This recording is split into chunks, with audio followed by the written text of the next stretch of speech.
What's up, everybody? This is Paul Doski from the Everything Horror Podcast. It has been a long time. I apologize. And unfortunately, we had an unexpected event that occurred over October, which we ended up losing one of our fur babies of 14 years. So we had to take some time off to recover from that. But we did adopt a brand new baby who is now 11 weeks old. He was 9 weeks when we first got him, and he's all black as an honor to our fallen little fur baby. His name is now Cinder with a Y. And Tessa is here, but she's still cooping, and she wants to sit out for now because of it, but I understand her wishes. And I just figured it's time to come back, and I always give you guys something with the show. Speaking of show, this wasn't going to be a roundtable, but a couple people ended up bailing out on us because of personal issues beyond our control. But I do have with me none other than Ken Artuz from DecayMag, who has a very interesting topic. And we'll just go diving right in with Ken as he takes the floor. Hey, salutations and thank you for having me. Hey, so was I plan C or plan B here for your roundtable? Plan B. It's good that you thought of me, and I'm always glad to be on your podcast. And the topic I have is an interesting one, and it is zombie films and the evolution of zombie films, and that in itself hosts different topics right there. Like, for example, slow-moving zombies versus fast-moving zombies. And not only that, but does the new theme, which is the infection theme found in 28 Days Later, does that constitute as a zombie film? In my opinion, and it doesn't. It's a rethinking of a viral outbreak, which goes back to zombie theme in general. And also the fast-moving zombies. I've heard so many times that zombies shouldn't be running because if they're dead and or decomposing, their muscles and joints and bone structure wouldn't make them faster. They will in fact be slower because they don't have the mechanics as a living person does. And I say to that, well, it's a movie, it's fiction. Hey, whatever ups the ante for something that is scary. I don't find slow moving zombies scary. So, Paul, first, let's begin. Fast-moving zombies with slow-moving zombies. That was the first evolution right there. What do you think about that debate? Well, I think we got first introduced with slow-moving zombies with the classic film Night of the Living Dead, which actually just celebrated its 50th anniversary. And, it's you got to think, like, when that came out 50 years ago, that had to have been scary. And because you're finally seeing a zombie film, and that is slow walkers. I don't even think they even named them, like they had a specific name, or did they even call them zombies? I think they were just calling them like the Living Dead or something, like, pun intended. But I really honestly don't remember right now, like, if they even could even figure out what was going on in that film. But that to me was like the first introduction to the slow moving zombies. And that for me too, even though we're talking film, but I'm thinking also like video game wise, which is like Resident Evil, where we had this dumb slow moving zombies as well. And then we get stuff like World War Z, which kind of gave us the running zombies, and that is interesting because I mean I thought zombies were dumb, and in this case it almost seemed like they evolved to not just running, but to be able to climb on top of each other to overcome a gigantic wall. So, and then not only that, but you get a nice shot in the film of how badly these zombies want to eat you because they're trampling over each other, just trying to run downstairs. And I guess that would be interesting. I mean, I guess they were trying to make it scary. Don't get me wrong, but I think what you're trying to get at too is maybe it could have been too much. Maybe they were trying too hard, but I'm not quite sure. Right. And for that instance, World War Z was a debacle in my personal opinion, and I would love to hear anyone else's opinion listening to this podcast. In my opinion, it was a debacle. Why CGI zombies don't work, and that scene that you had mentioned, Paul, and another scene where the zombies climb each other and take out a helicopter. When I was watching this, I'm like, what the hell am I watching? It's idiotic. It doesn't make sense. And the fast moving zombies of Dawn of the Dead. We could also jump into a different topic, which we're not. But the remake, Dawn of the Dead, truly excels. Here we have fast moving zombies and really up the action, the horror. If you're not fast enough, these zombies are going to get you. Yep. Fantastic film. Right. I've seen it more than 20 times. I lost count. But that's the type of evolution filmmakers are looking for. They think to themselves, okay, slow moving zombies doesn't appeal to today's horror enthusiast. You could run around them, you could do this, you could do that, and you'll escape. But a fast moving one, that's a different story. A horde of fast moving cannibal corpses. I tell you, even in the video games, you mentioned video game Resident Evil. Which one was it? Dead by Dawn or something like that. That as the sun goes down, you have these nocturnal zombie creatures that that's the one. Hey, wow. Talk about survival horror. That's exciting right there. Yeah, that was a really good game.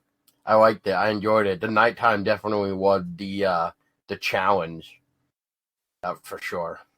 And of course, you have the bad video games, which is Dead Island. Those had running zombies as well, and it just ups the action. I think that was a great call. Whoever came up with that concept, and once again, for the viewer, they would say zombies are not supposed to run. Yes, but we're talking about a world that werewolves and vampires exist. They don't exist, but take it as a form of entertainment. I agree. And speaking of, think we're on the topic of video game right now. Now, we got a couple video games coming out that involve zombies. One is the Overkill The Walking Dead. Another one is an actual World War Z video game. And then the finale one that I know of, which got delayed, I don't know, maybe 3 or 4 times now, is Days Gone. Now, Ken, have you heard any of these, and do any of these video games that I just mentioned spark your interest at all? Well, they always spark my interest. The fact is, I have no time to play video games at all. I would love to sit down and play video games again. The only one that I've heard from that list is The Walking Dead. I'm not surprised. Another video game for that franchise. they keep dishing. They're gonna milk that franchise until it's bone dry. Well, it's overkill now. So I don't know if you're familiar with the studio Overkill, but they created like Payday. Okay, right. I Yeah, heard of Payday. Yes. yeah. So it's that same studio that's creating a four-player Walking Dead game. Huh. Yeah, Oh, you'll so have it's to like, check out the trailer because I'm still trying to figure it out if it's supposed to be a survival horror game or a goddamn action game because during a part in the trailer I'm seeing somebody using like a submachine gun or something and it looks like they have tons of ammo. So it's just like what am I playing? Like Call of Duty or something? uh, well, that there it is again. Uh, these zombie games that I grew up with involved thinking and crafting weapons and using your resources. Now it's totally different, and it's gone to the world of Call of Duty. And sure, I could understand you want to add the action to a horror video game, but I don't want to play multiplayer Call of Duty Nazi zombies. It just doesn't make sense for me. There's no entertainment there. I used to like playing the Call of Duty Zombies a long time ago, like with World War. I like that one. That was like when they first introduced zombies. Black Ops and Black Ops 2 weren't bad either, but I remember Black Ops 2 was like the game that like uh did it for me for the last DLC because that last DLC for zombies for doing the Easter egg was a pain in the fucking ass. Oh wow. Like it was ridiculous. For those of you that may remember, it's where the DLC was you were in like a World War II or something like area or something where you had to do like the challenges, and on top of that, you had to charge the staff. Then you had to go inside the big ass robotic machine that came walking across the map. You had to actually go in it in the shoe or his feet, and you had to actually shoot under his feet because otherwise you could just get crushed to death. And I'm like, I don't remember really too much of anything else. I just know that DLC did it for me. I was so pissed after that we finally got that Easter egg. I said I never want to play this game ever again now because of this DLC. It was so That happens. That I could understand that point of view. But for zombies in video games, the best multiplayer to date, and it's unfortunate that the developers didn't keep up with it, was Left 4 Dead. It has story, it has good characters, and the multiplayer is fantastic. It's unfortunate that it didn't continue, but in actually. comparison to that zombie game, to Call of Duty, it's totally different because you have a goal, you have different levels that you need to go.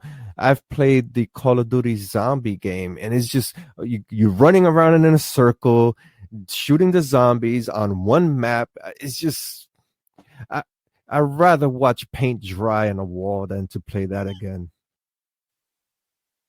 Well, good news is they're supposedly going to be coming out with Left 4 Dead 4.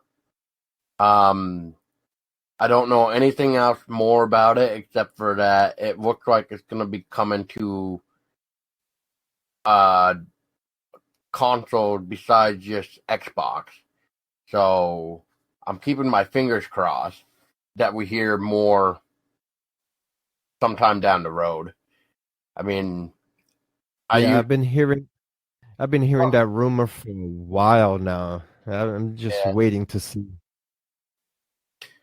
Well, another game that I wouldn't mind checking out, which I've seen a few people play for zombie wise, is State of Decay. Right, right. Yeah, that's a different approach to the zombie genre, in which it's more not tactical, planning. You have to plan your resources. Uh, if that's the same one I'm thinking about, you got to plan your resources, build your community, so on and so forth. Yes. Yeah. Correct.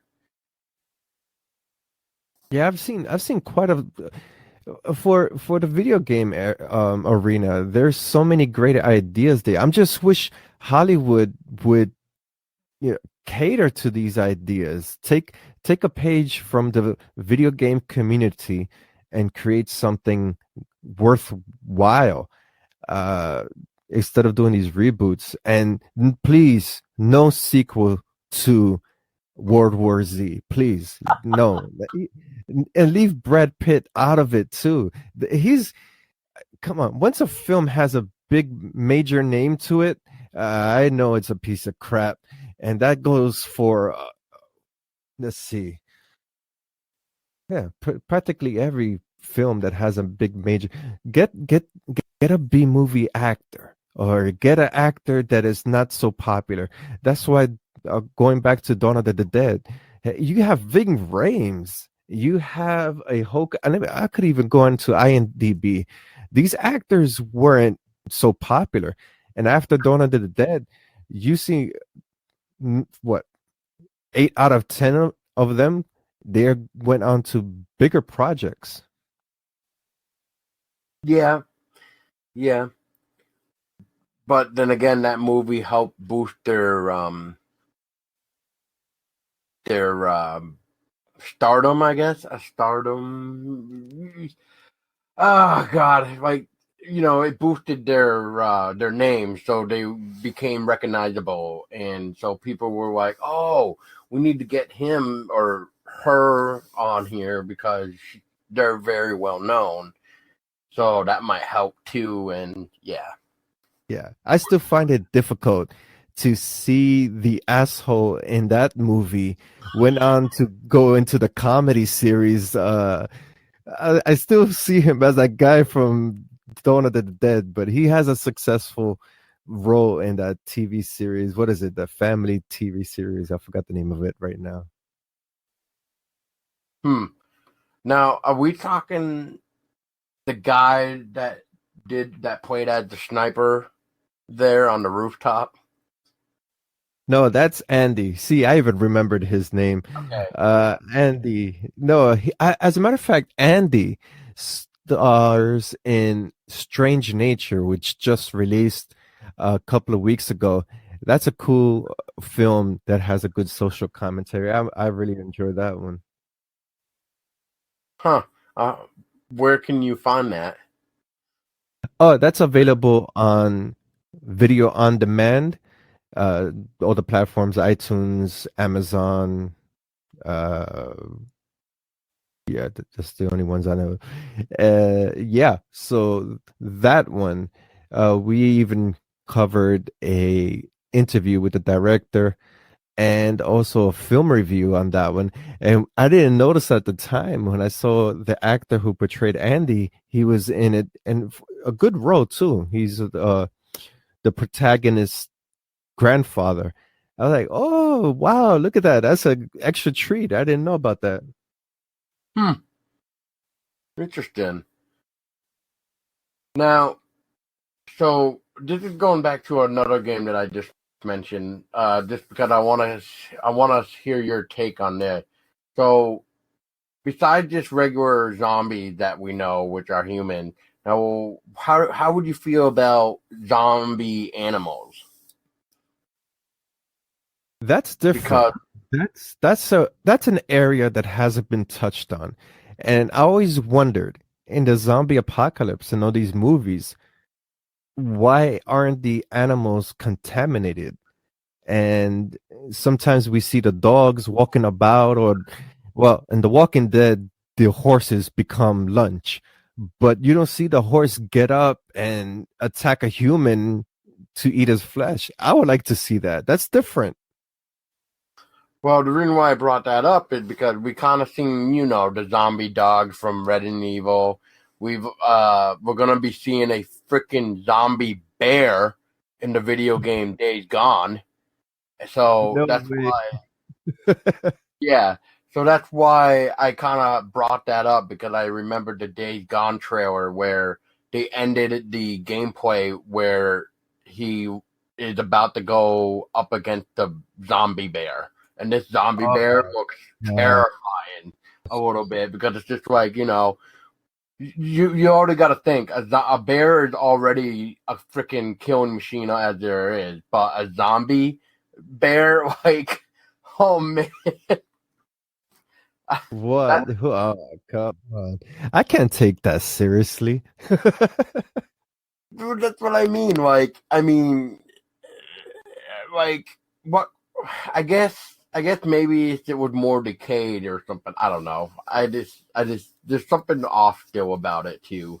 But yes, there's gonna be zombie bears in Days Gone, and there is in fact gameplay footage of it. That's, that's funny. And one area in the zombie genre that I find that has its ups and downs is the comedy zombie films. Some are successful, of course. We have Shaun of the Dead, Yep. and but Hollywood doesn't seem to get a grip on how to mix a zombie film with comedy. The only one is Zombieland, and they're trying their best to bring that back. I say, okay, it's cool, you could bring that back, but what about creating a different zombie comedy, something else? Or why do we need Woody Harrelson and the other cast? Bring someone else in and make a sequel, a spin-off or something. Um,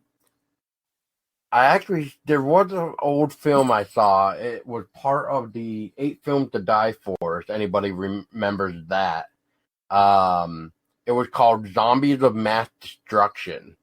That was actually a comedy, and I thought that was pretty well done.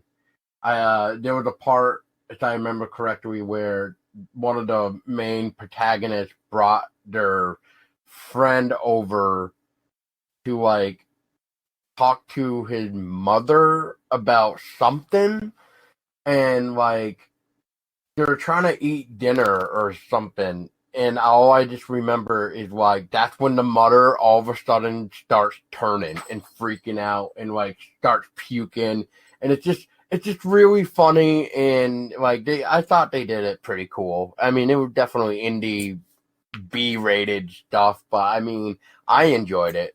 But if anybody can get a hold of that movie to check out if you haven't already, that's one I would recommend for sure. Shaun of the Dead is another great one. Zombieland, I can't wait for Zombieland 2. Um, I think that's it for me. Yeah. I can't wait for Zombieland 2 as well. But I just don't see how they were waiting just to get the whole cast together. Their careers evolved tremendously, and I just hope that the resources doesn't go into their paycheck, and then we forget, hey, wow, we need some practical effects to make these zombies look convincing. Yeah, yeah. But oh, speaking of the look convincing, yes, I'll go back to what you were saying earlier about CGI. The only time CGI is even good is if it's very little and it's really not noticeable. That's it. But if you can spot out that it's CGI, then it kind of ruins the whole entire movie. And there's plenty of movies where I've watched and the CGI just takes you away from the actual film. Like you can't take it serious. And then you get some other good practical effects like the void and Oh man, what was that other good one that I watched? I guess I'm drawing a brain fart right now, but I definitely remember The Void really well. That practical effects were really good.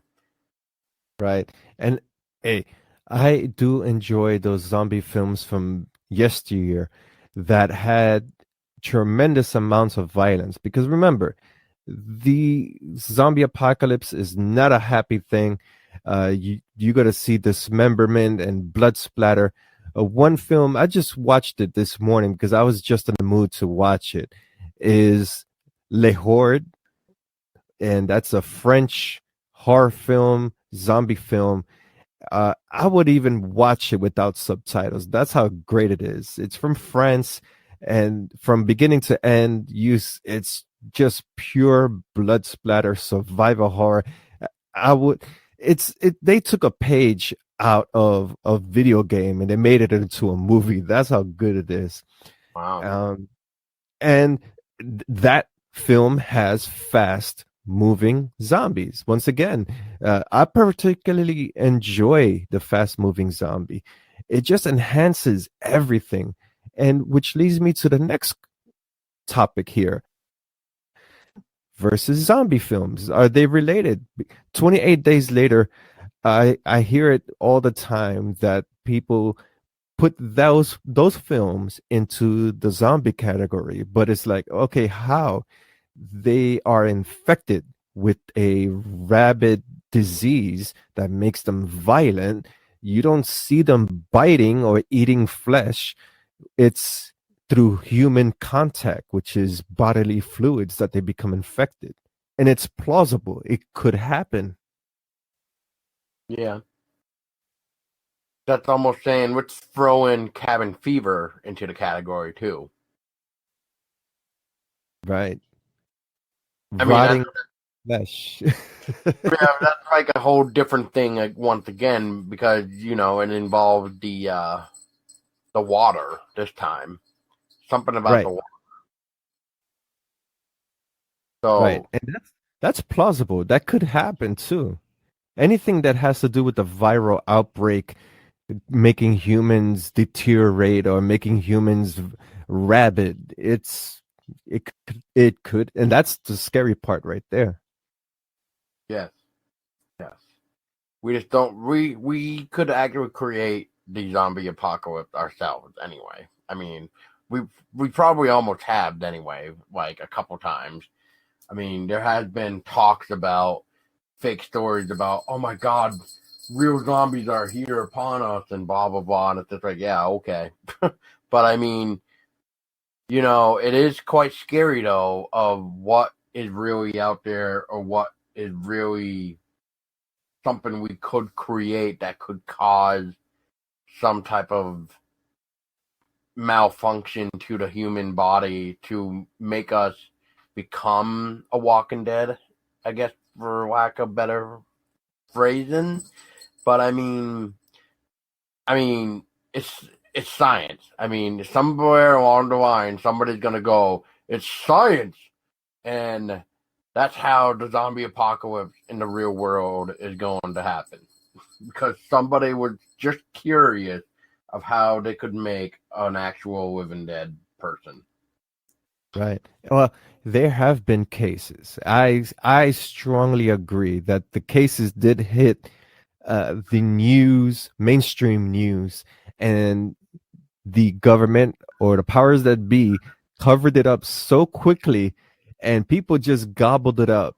There was one instance in Florida where a homeless man was eating another man's face, and the cops shot at this individual at close, 5 times. right, and he didn't go down, and it Ooh. wasn't until they did a headshot that he fell down, and there was videotape evidence of this. What did they say? Bath salts. What the fuck is bath salts? Who came up with that? What is that? That was the most quickest excuse they've come up with ever. And after that, there were two other cases which they blamed on bath salts. And then all of a sudden, nothing. You don't hear no other quote unquote bath salt incident or somebody eating someone else's face. Like, what happened? Where did this go? I think that was some type of tinkering, and we were gonna have a zombie apocalypse there. Yeah. Oh, yeah. I agree. I mean, I remember that now that you said when you brought that Florida incident up. There definitely was another one that involved. I think it was a plane. I think there was another quote unquote outbreak on a plane. I don't know if you heard of that one. But the one, I think the second case was a roommate or something like that, and he was eating his roommate's face. And once again, he or she, I don't recall, they stopped him with the headshot. So I'm like, okay, what is going on here? But that was so hush hush. It was so isolated that the news reports just stopped. Well, It's funny. I guess It's the funny. government knows more than what we can get out of them. I guess. Right. And another thing that really, it's actual fact. You could find this in the government files. Google it, you find it. It's in the directory of our own government that they have a protocol for a zombie apocalypse. Martial law, who would respond, FEMA, how would they set things up? I was like, what?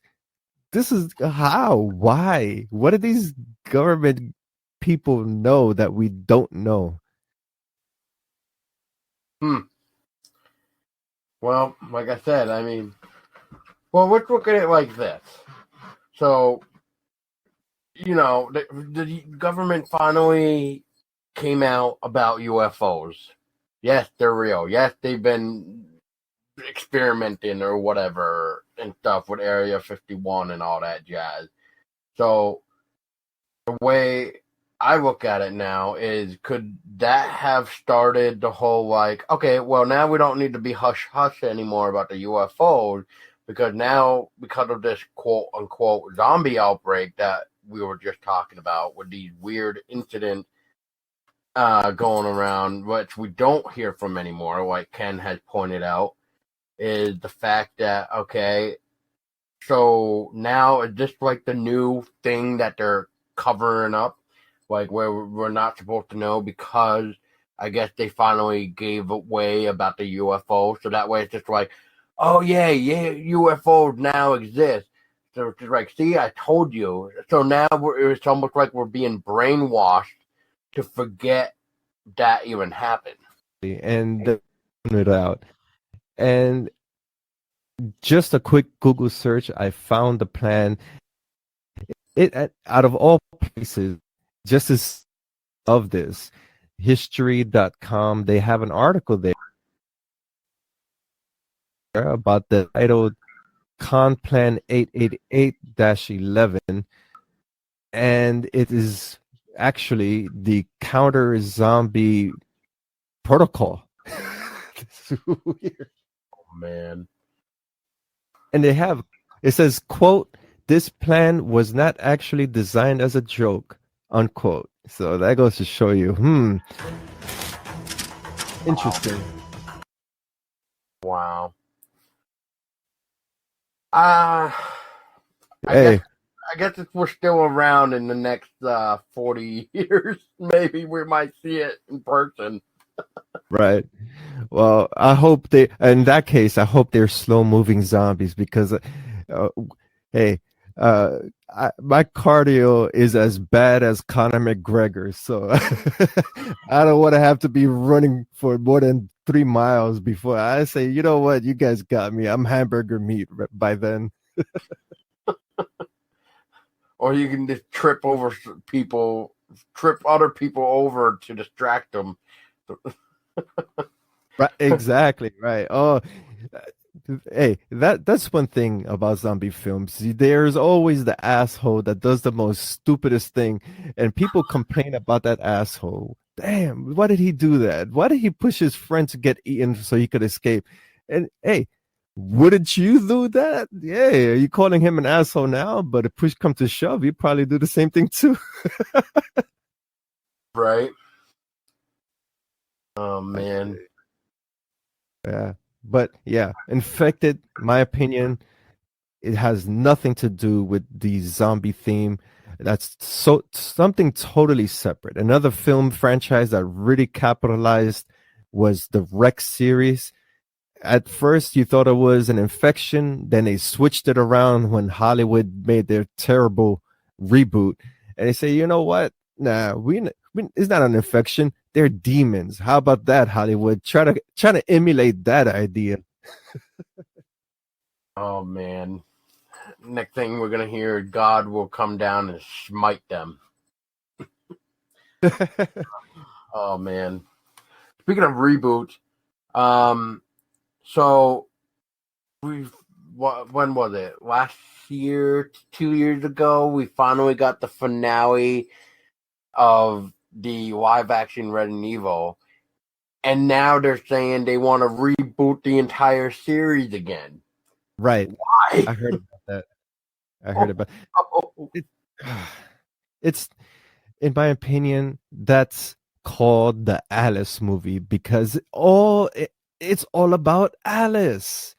Who is Alice? Oh yeah, that's right. That's a character just so Jova Milovich could uh, shine as the actress because her husband is the director. Oh wait, let's put our daughter into the film too. Oh, now she's the Red Queen. Oh, give me a break. Give But me we all know the director just wants to see his wife fucking naked. all the time. All the time. Come on. Really? Where's the character arc? Where is the character development? You cannot create a hero protagonist that is stronger than the antagonist. It just doesn't work. She doesn't Mm, get hurt. It's just, if you want to see a great Resident Evil film, watch the anime film that yes, the Japan has released. There's three of them, great films, and they all complement each other because they focus on the characters from the video game. yes. I still have yet to see Vendetta, but I was just about to recommend that the computer graphic images, I should say. But yeah, those have been well done because I like how they're following the video games as well in a way. In a way, Absolutely. Those are phenomenal games. I advise anyone who really wants to delve into the Resident Evil mythos as a film, check those out. yes, it's probably available everywhere by now. So just type in Resident Evil Damnation, Degeneration, and Vendetta. But I believe Degeneration was first before Damnation. I believe. Right. But all three of them are good. All three of them. Action. And I'm surprised that Hollywood only came up with Final Fantasy as a full CGI science fiction movie. And if to me it was a great piece of art, but it's so underrated. Why do we have to have Disney films one behind the other? Um, make a make a great adult oriented CGI film that has to do with something scary, be it zombies or something gory. That would be the next best thing right there. Correct. Correct. I Now, mean, Wreck-It Ralph, really? Do we need to see Wreck-It Ralph wreck something again? Come on. I would rather see a zombie eat a, a zombie apocalypse or something. Something. Give us something, Hollywood. I think that's the problem, though. They want to keep remaking old shit that we've already know and then ruin it, or maybe do a good job. But yeah, I don't know. Yeah, but so So for the finale thing that I can think of for zombie wise though, it is nice to see the actually no, not for finale, but I forget. We got one more important probably thing about zombies to talk about, and that is the remastered or remake, I should say, of Resident Evil 2 that is coming out January from Capcom. They really completely rebuilt Resident Evil 2, and I'm impressed. And I have my hopes for it, but at the same time, it's just like, with the way films are becoming too, with letdown after letdowns and stuff, I gotta keep an open mind. Also, I can't go into it very excited, even though I love Resident Evil 2. I don't know how many hours I played the shit out of that game back in the day, but you know, that once again was the game that got me into Zombie 2, because that was the slow moving one with the zombie dogs and the Wickers and whatever really the Wickers are from, I forget right now, but maybe Ken could verify that. But that shit scared me back in the day, because it's just like, oh shit, I don't want to open that door because the zombie's gonna pop out in my face.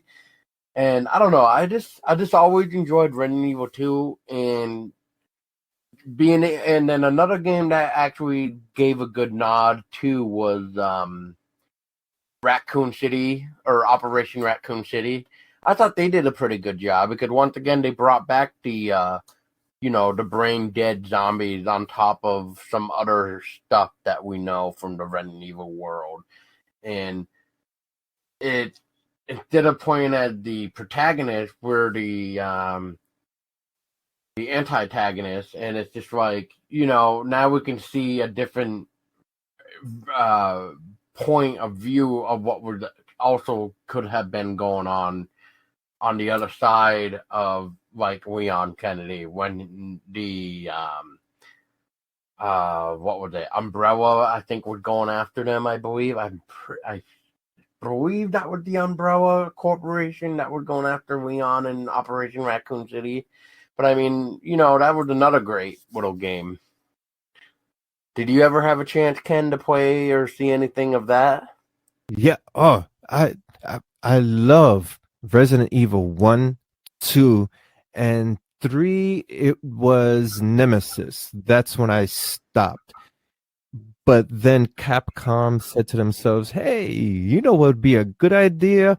What? Oh, let's put zombies and unlimited ammo and all these weapons. Oh, wait, let's put multiplayer and just forget about survival horror and using your resources and trying to figure out puzzles. That people don't want that.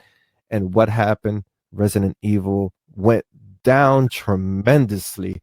And now you mentioned that they coming back remastered. Didn't they remaster Resident Evil, and now they're doing it with 2? So in a way it says, okay, I give applause to Capcom remastering old titles to try to get back Resident Evil fans, but at the same time create something new with the Resident Evil franchise, and go back to survival horror. We don't need the run and gun stuff that we talked about earlier, Call of Duty. We don't need that stuff. The same thing happened with Viscera, with Dead Space 1. Wow, amazing. And those are zombies, intergalactic zombies. And Dead Space 2, same thing. Then all of a sudden, let's add shooters. Oh my gosh. EA killed Dead Space. Yeah. Yeah. Even though I did enjoy playing Dead Space 3 as the second character, because you got to see side stories of that character, and I'll never forget it. I remember me and a friend of mine were playing Dead Space, and we walked into the specific area, and I'm not Isaac Clarke, I'm the other guy, which I'm brain farting on his name because it's been years since I played Dead Space 3.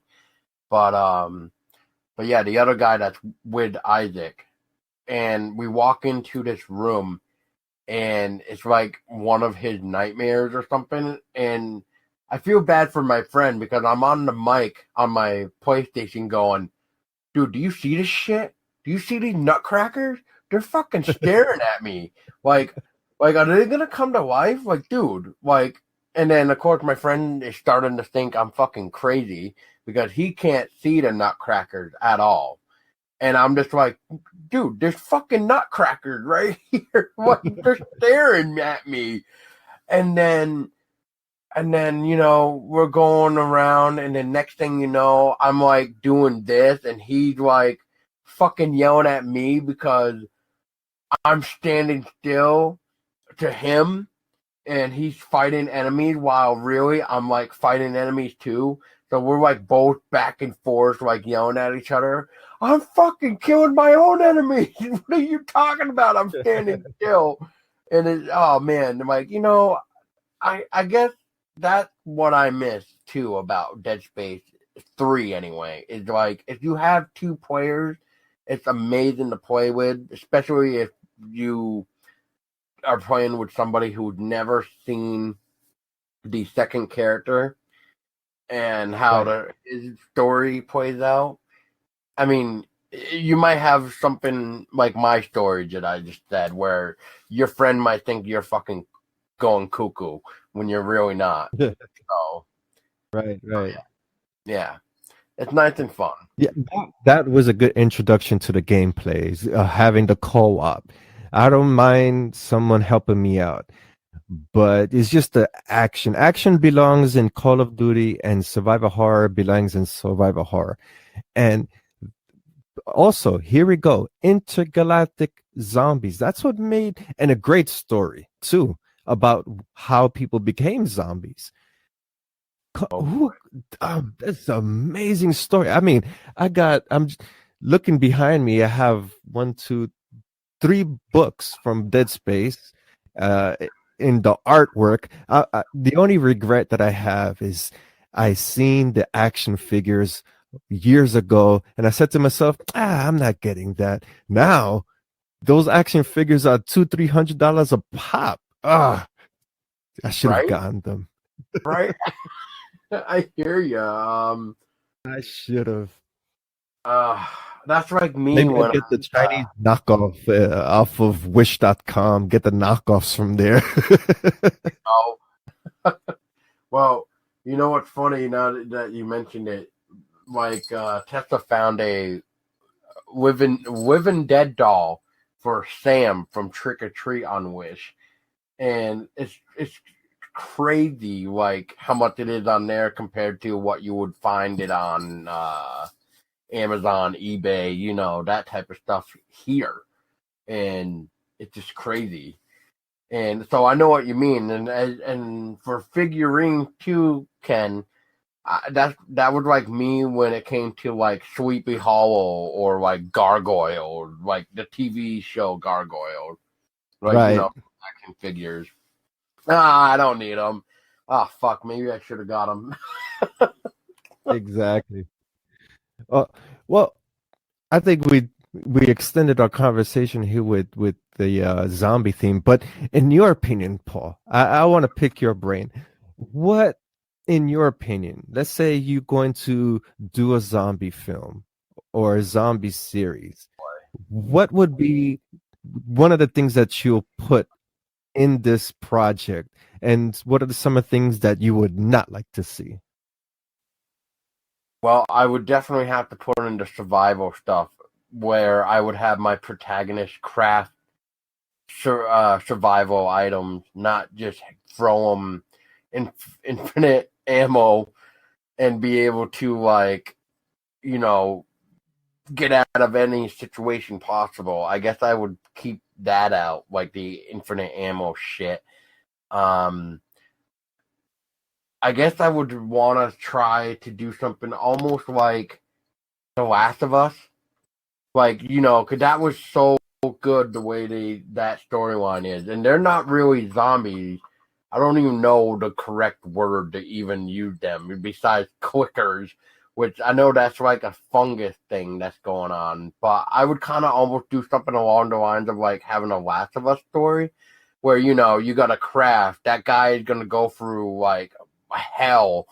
And even with like some of the old Walking Dead comics, I want to keep it true to the survival horror. I don't want anything like World War Z where the zombies are going to take out a fucking helicopter or climb a wall. I guess I want to make it more realistic as possible when it comes to, well, okay, so if this was me really surviving and if I had to really defend for myself, what would I really need as a defense thing, I guess, is what I would do. How about you, Ken? Oh, for me, I want character development. Oh, yeah. Every zombie film, you are introduced to the character and they're going to die. You don't want to get personal with them, but I want a zombie film that, okay, we know he's that the perfect example that you have there that you mentioned was The Last of Us. Character development. We want Joel to save the girl, not just because she has the cure, but uh, he has that bond because he lost his have that connection there, and they show that from the beginning as a video A game. hard scene to Hmm? watch. That scene where you find out Joe fucking loses his daughter, that was probably the hardest thing to watch in that video game. Exactly, exactly, and that should be made into film, not The Last of Us. I'm saying that particular character development in a zombie film. That's Yeah. perfect, and then have them, okay, if they turn into a zombie or they get bitten by a zombie, then we could say, oh man, really, why? And you feel that connection. But the shows like The Walking Dead, yeah, you have character development, but at the same time it's just so dragged out that, oh, okay, all right, the little girl kills her sister, okay, let's move it along, what's next for the next episode? It just feels too drawn out. If we have it as a film, condensed, short, but articulate, then that'll be a different story.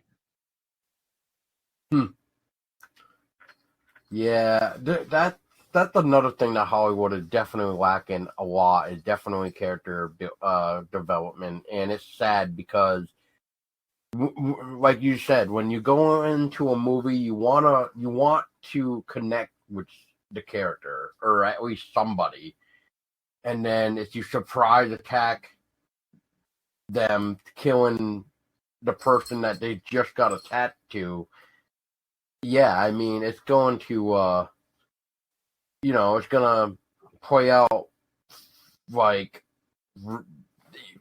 in a good way and a not in a great way. Like, it's a good way because you got the audience to connect with this person, and then it's a bad way because now you're killing them off, and so people are gonna do like what they always do best: complain.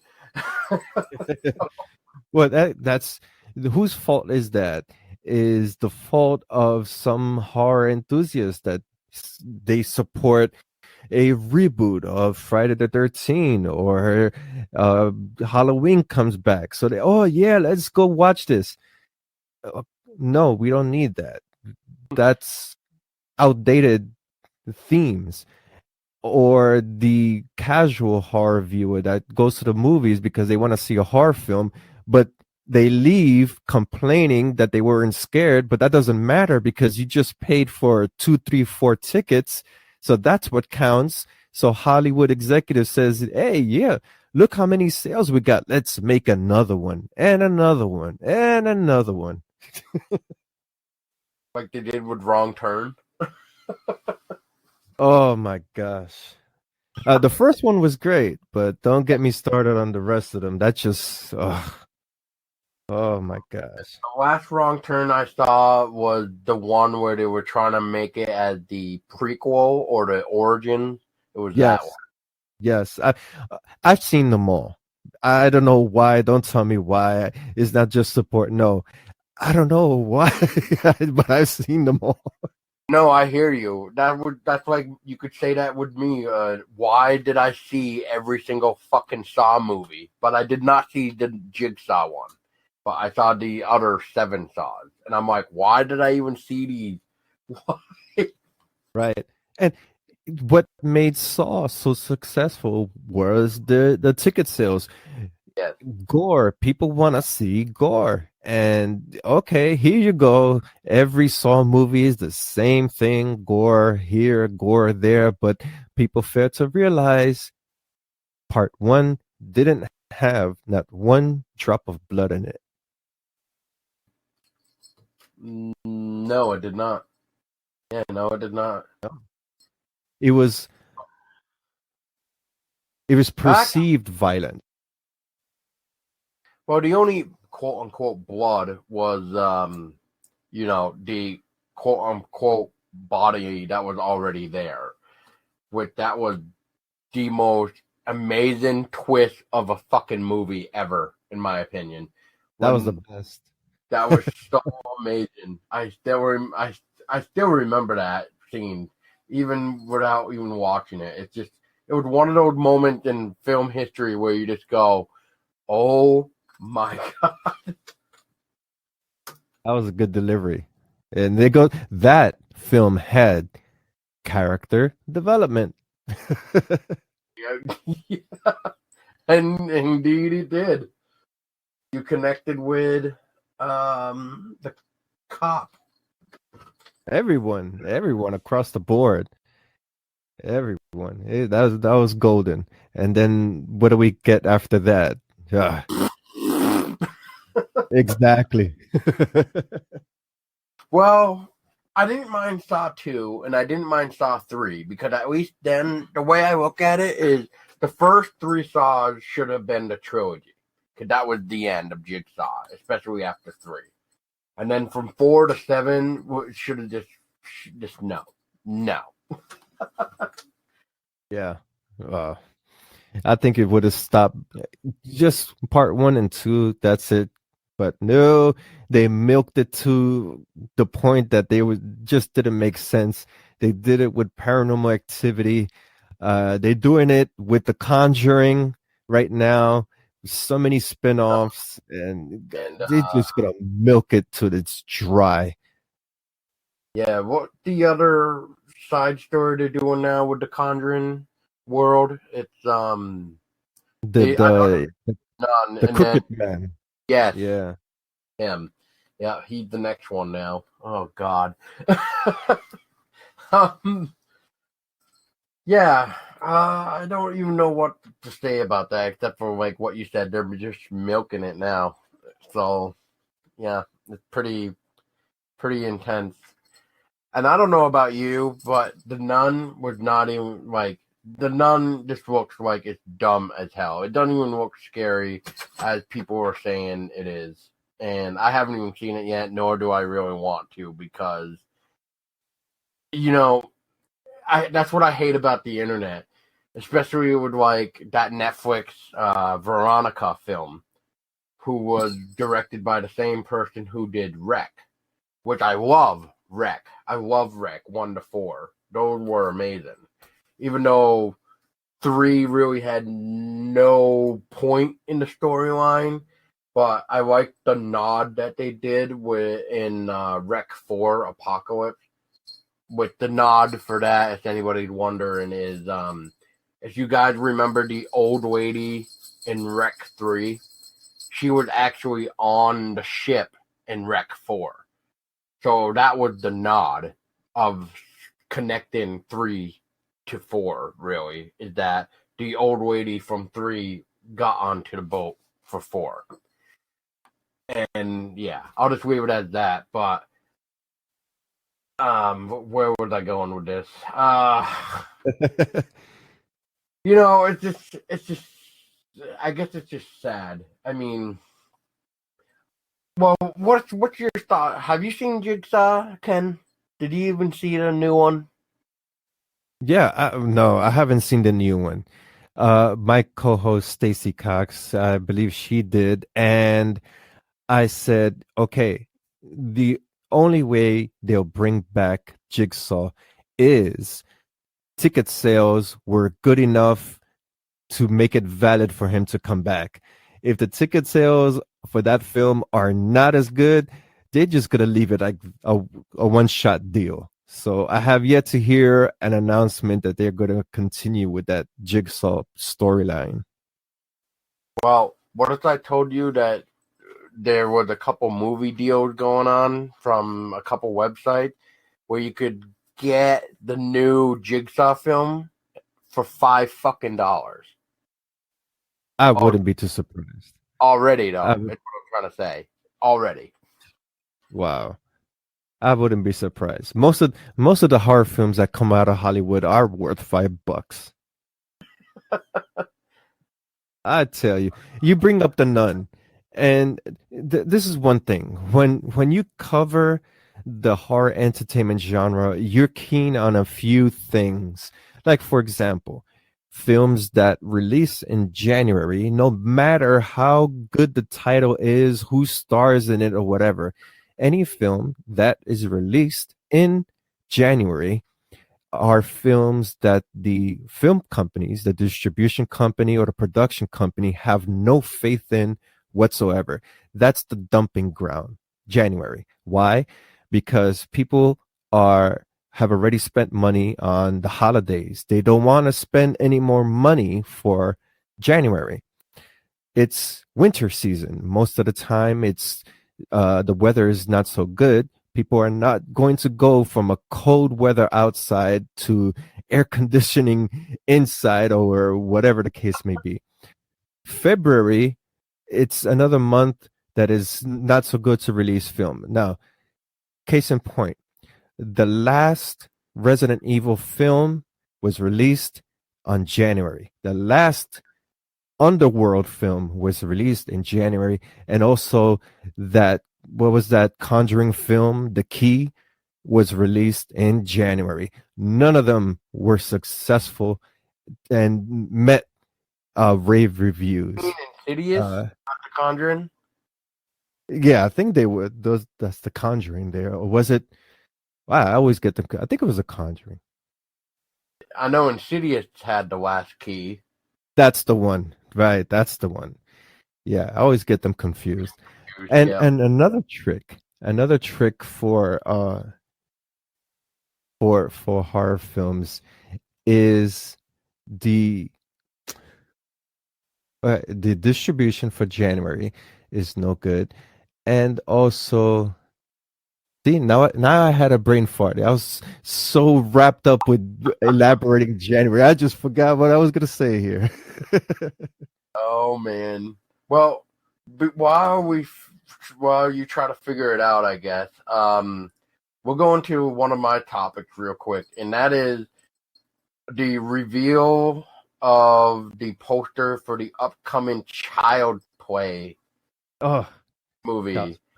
Oh, Oh God. Can we just put on that poster failure waiting to happen? yes, absolutely, absolutely. Oh Uh, I God. I am not a Child's Play fan. I never enjoyed the concept. It's too comical for me. But I oh, why does it need a reboot? The franchise had its demise, and what was the other one that just came out? Curse of Chucky? Was it that one? It's on Netflix. Chucky, Come Cult of on, really? Cult of Chucky, right? Come on. It doesn't have the impact anymore. Yeah, yeah, good move, Hollywood. You're right. Okay. Yeah, good move. Uh, Apparently they say, oh, I guess Code of Chucky did well. Let's remake it and piss people off. But we It's won't it bring in the original voice behind Chucky. and he's no longer a quote unquote good guy. He is now a buddy. Let's just throw that into the mix as well. Uh, oh God, shoot me I now. just don't know. I just don't know. Why does everything need a reboot? We had And Halloween reboot. We had Friday the 13th reboot. We have Chucky reboot. Come on. We don't need reboots. We need fresh ideas. that's the problem, though. Nobody wants original ideas. That kind of goes back to I think a topic that we discussed on either mine or your podcast, Ken, and where I think it was me that brought up the whole crowdfunding stuff, where you take two different campaigns. One is an original idea. One is a fan-made project that, you know, we know the idea. So it could be Halloween, Friday the 13th, or even we'll just say sleepaway camp, something that everybody knows, right? Now, which campaign do you think is going to get funded the most out of these two? Is it going to be the original, or is it going to be that project that has a title name that we are all familiar with? That's a good point. Uh, I would say the one that people are familiar with. Those Correct. proves most successful, right? Yeah, correct. You so here's the thing that I'm trying to get at is like a perfect example was Never Hike Alone, which was probably, in my own opinion, one of the best fan made Friday the 13th films I've seen ever. And yes, I will say I did back it on Indiegogo because you know what? It deserved it. The guy did, Womp Stomp's film did a good job with the fan made Friday the 13th. Hell, I'm surprised they could even get away with it with the lawsuit that's was going on. And, but, you know, there was another original idea at the time that I was looking at. And, you know, they weren't getting the hits like Never Hike Alone was. Why? It's because everybody knew it was Friday the 13th fan made film and nobody knew what this original idea was.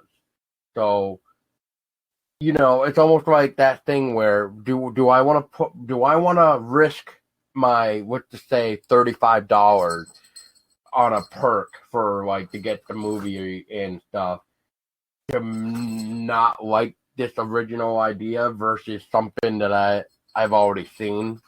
You know what I mean? Like it can go both ways though. Um, and it's very sad with crowdfunding anyway. I think nowadays where I think people might be abusing it way too much, if that makes sense, Ken. But Right. what is your idea about the crowdfunding stuff? I've seen great success with indie filmmakers on crowdfunding platforms, not Kickstarter. I've seen great success with Seed and Spark and the other one. Which was the other one? With any event, uh, it's all about marketing. And I notice when an independent filmmaker has their film, they really hit social media to the point that it becomes almost spam. But they're really showing that this is what I made. They usually have a trailer or some type of artwork or short film to show people, and they just keep at it. So, but it also, once again, two filmmakers starting out with this with two different projects, one could be more successful than the other. So it's a gamble, really, until you could figure out that art of how to get funding. That is true. I've seen. a few campaigns where they hardly do any marketing. They were horrible at giving people updates, and because normally with a Kickstarter or even Indiegogo, you'll at least get an email of an update, like, "Hey, thank you so much. Don't forget to share to help spread the word." What's another one that's usually pretty good? Oh, if you for a limited time, if you back the project, you'll get this free for any pledge that you do or perk or whatever. Like, it's a constant email thing where they want to help get the word out and get you to share the word. But then there's people where they're quiet. They don't make one email, and it's almost like, okay, you expect us you want to hit this specific goal, but you're not marketing it, nor are you giving us updates, and it's just falling apart, and you're not going to reach your goal. Right. Yeah. I've seen that with a couple of video games. One recently was that video game that players take the role of a demon. I think I might know which one you're talking about. I just can't And think the crowdfunding campaign was a success. I think they surpassed their goal 2 times over. But when the game released, everyone's it was buggy. The enemies had terrible AI, and everyone was so psyched because the developers behind the game were experienced. They had great resume, and when the final product was revealed, it was like, what is this garbage that you guys released? Where did our money go?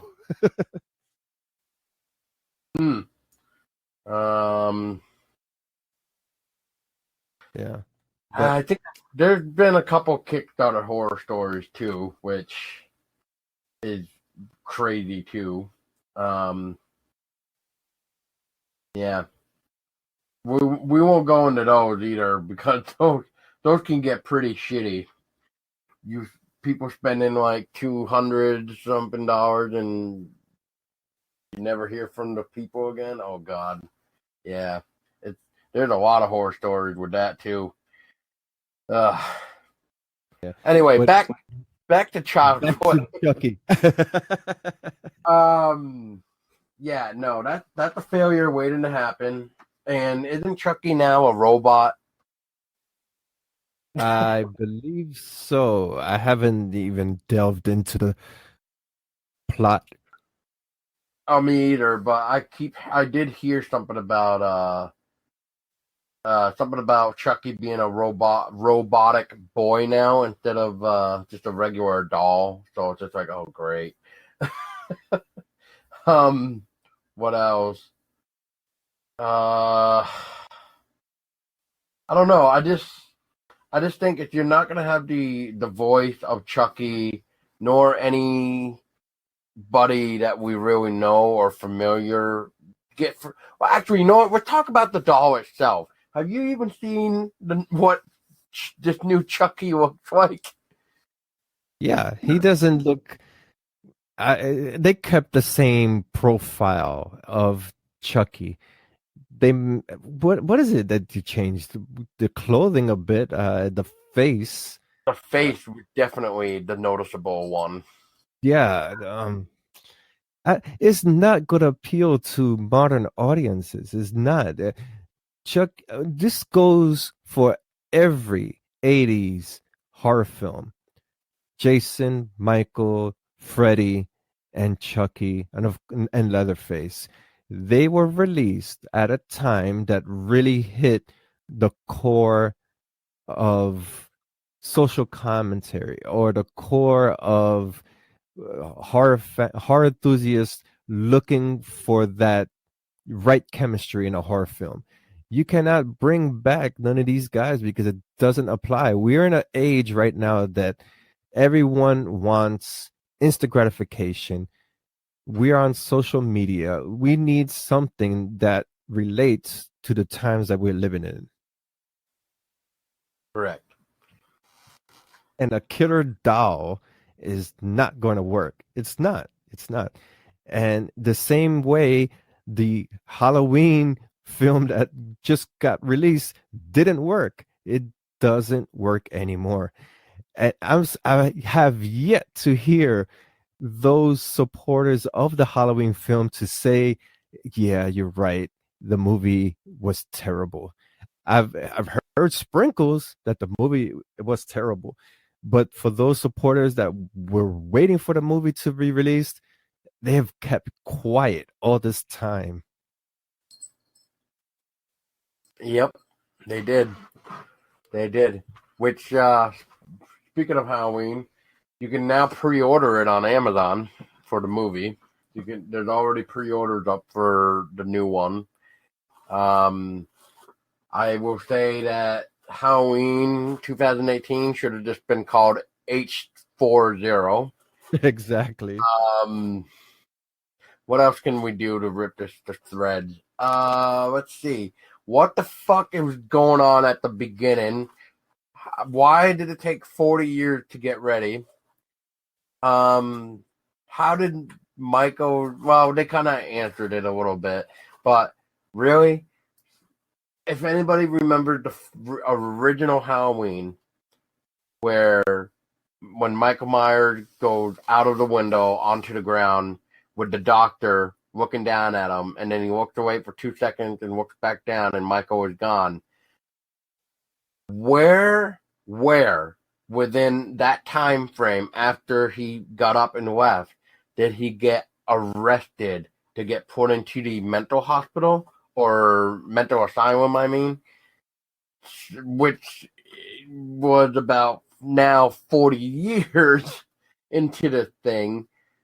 And so I guess what I'm confused about is, so it literally took 40 years now because, you know, all the other Halloweens don't exist at the moment except for the original.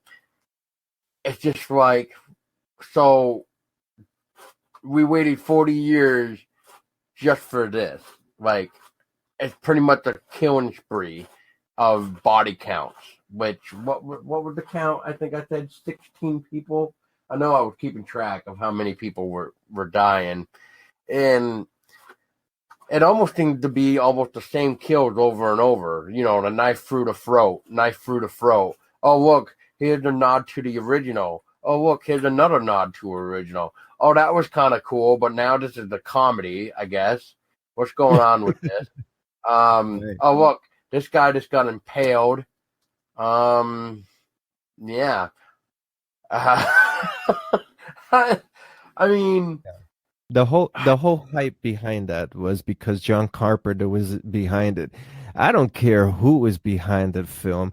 Hey, you have the same director for Alien, bringing back Alien and Prometheus. What is this shit? I don't want to. So what? I don't care who's behind the film. I don't want to see this again. But everyone was so psyched. Oh my gosh, John Carpenter is producing whatever. Do we really need a slasher film where, I don't know, he's just killing everybody that's in his path? And oh wait, there's a female protagonist. She's strong. She's gonna beat him. We know she's going to beat him. She's the female fucking protagonist. No shit. There's no surprise there. Wow. It was such a template that when the movie was over, after watched it, I was like, okay, so where's the hype? Where was it? Did I miss it? Let me watch it again. Nope, I missed nothing. There's no hype here. yeah, you did see it twice, didn't you? I saw it twice. Of course, I saw it twice. Uh, Uh, every film I watch it more than once just to get, you watch it once for the entertainment, and then you watch it a second time, and you want to see the in-depth psychology behind the characters. There was no psychology behind none of these characters. They were so predictable. It was a cookie cutter. That's a perfect word to describe these characters. Cookie cutter. And I agree. Wait, so this guy, he's in jail he's in a mental institution for 40 years. He manages to escape, and somehow he has superhuman strength. Wow. I want to know his exercise regimen. Seriously. He's drinking that milk, man. He got that milk going. Oh, shoot. I tell you. Don't get me wrong. The cinematography was nice in this film, but okay, they had the same exact ending as Texas Chainsaw, which you could find in the sequel to The Strangers. The same ending. What were they thinking? Now, see, I didn't know about The Strangers. I haven't seen that movie because to me, that looks okay. I hear great things about it. I don't hear great things about the sequel, though. Pray at Night, I think it's called. Right. Yeah. So once again, that just shows people are running out of ideas. If they got to copy an ending for multiple movies, then there's really no hope in the originality anymore. In this case, it wasn't even original because, like I said, it should have been called H4O. But Right. I mean, I don't know. I guess it was just the same thing. Didn't Michael Myers escape in an accident, in a bus accident? Wasn't that in part one, part two? Come on, it's the same thing again. Then he goes to town.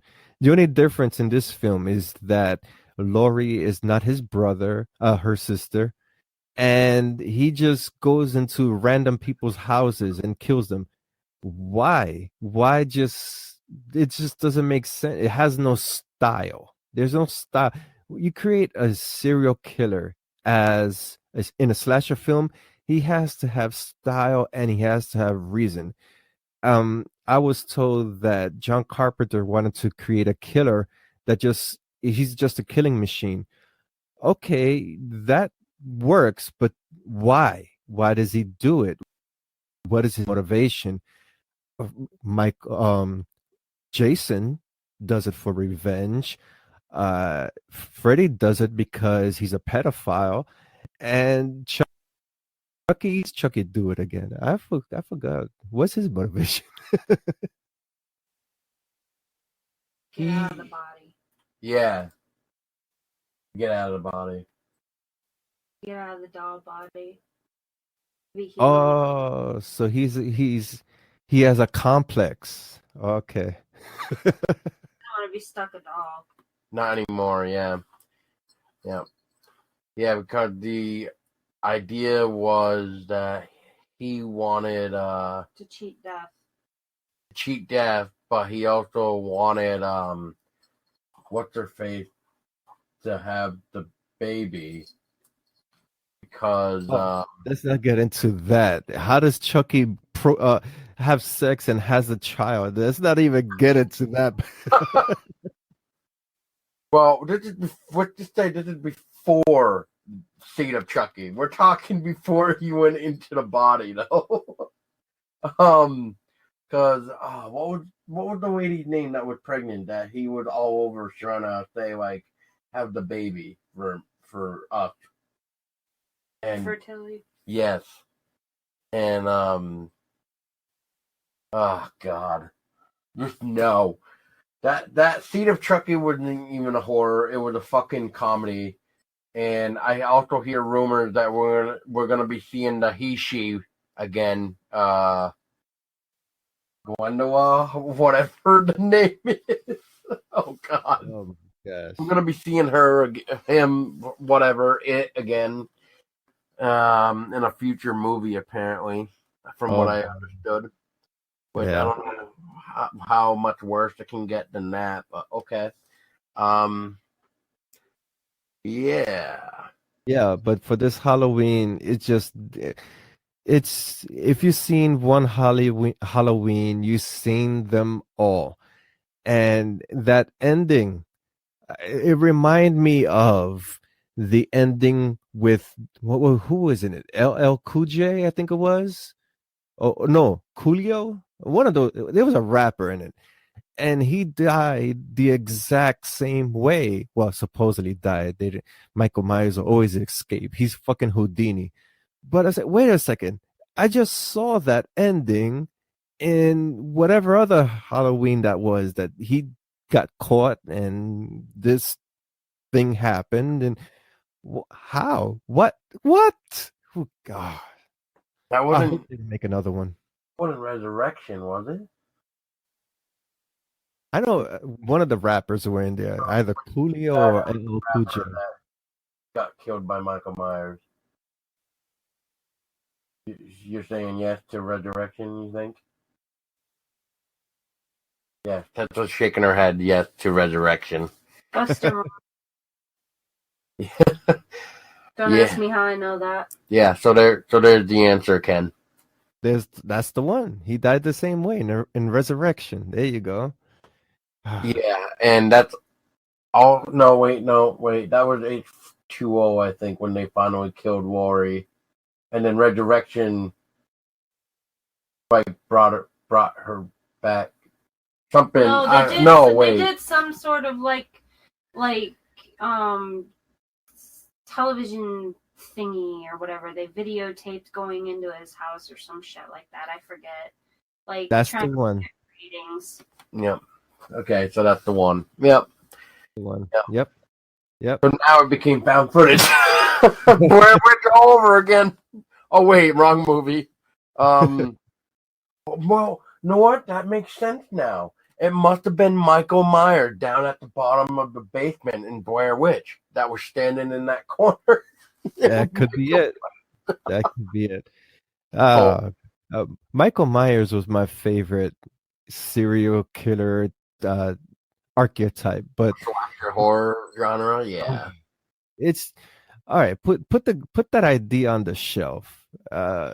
Please, just don't do it again. John Carpenter, do something else.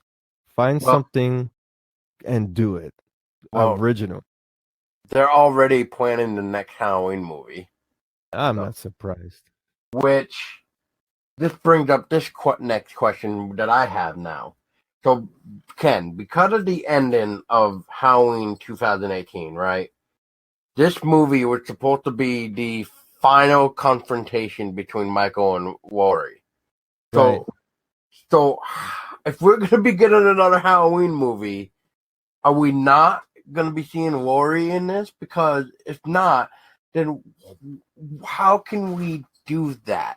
Like, how can we get that ending of Halloween 2018 to not bring her back? Jamie Lee Curtis had already stated that the only way she would do another Halloween is if the same director did it again. That would be the only way. Well, let's see what happens. But of course, money talks. So she could say that now, but if the paycheck is hefty, sure she's going to say otherwise. I don't think the paycheck's going to be hefty, especially when Halloween has already made close to, what was it, 100 mil, if not more. That's it. Wow. I was reading when Halloween came out, all these news outlets for horror praising the weekend box office sales for 2 weeks in a row. But I said, okay, guys, that's cool. Where is your review on Halloween? What is your opinion on Halloween? I don't care about the box office sales. How was the plot? Do you think these characters were well developed? Not a word. Jamie, I don't know how the second part for this Halloween is going to be. I don't know. It's Michael Myers died. How the hell does he escape that? He died. You cannot say there was a back door. You can't say that he broke down a wall and walked out. We clearly see that he became toast. How is Yeah. he coming back? Doesn't make sense. I will say again that like me and Tessa talked about when we wrote our review for Halloween for our website, and it was we liked the house. We liked what Jamie Lee Curtis when she played as Laurie, what she did with the what we call the trap house. We don't even call it a house. We just call it the trap house because it was very well made with how she set up the whole. Each room had its own gate that came down to lock Michael Myers in the room if he was in there. And plus, with the propane, I'll say. Here's my theory about what she was doing.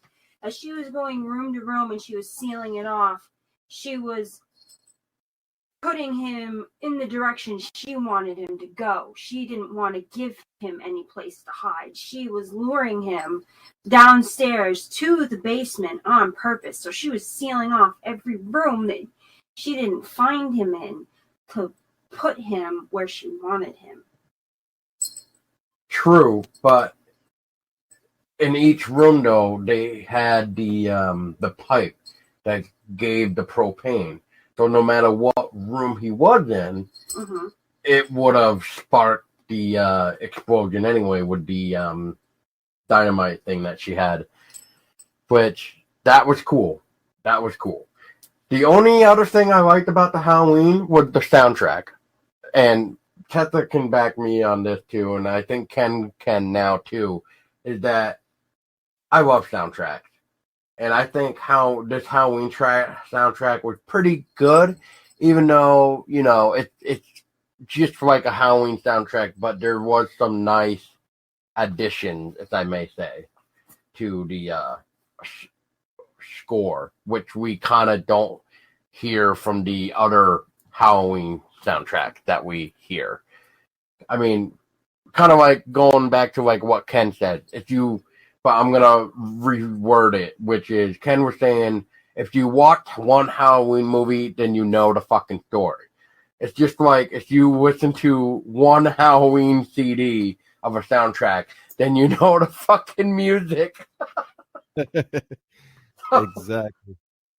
I don't know. I don't know. I hope they don't make another one. I hope no. But that's just me. As soon as the announcement comes out, you're gonna hear everybody come out the woodwork and say, "Yeah, all right, yeah," and then they're gonna be people already silent. What are you talking about? People already are praising the next one already. They're like, "Oh my god, this was like the best one yet." What else has people said? This beat the original. What? What? What? Get out of here! How did this beat the original when this is the fucking 40 years after the original? God. It has no merit whatsoever.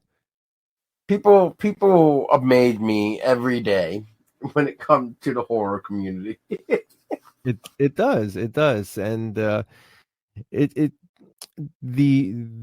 those who praise this film, okay, it's cool, it's a slasher, all right, but it's not up to par on where it should with all the hype behind it. I was expecting something darker, more development with the character. I didn't want to see cookie cutter and a guy walking around killing everybody.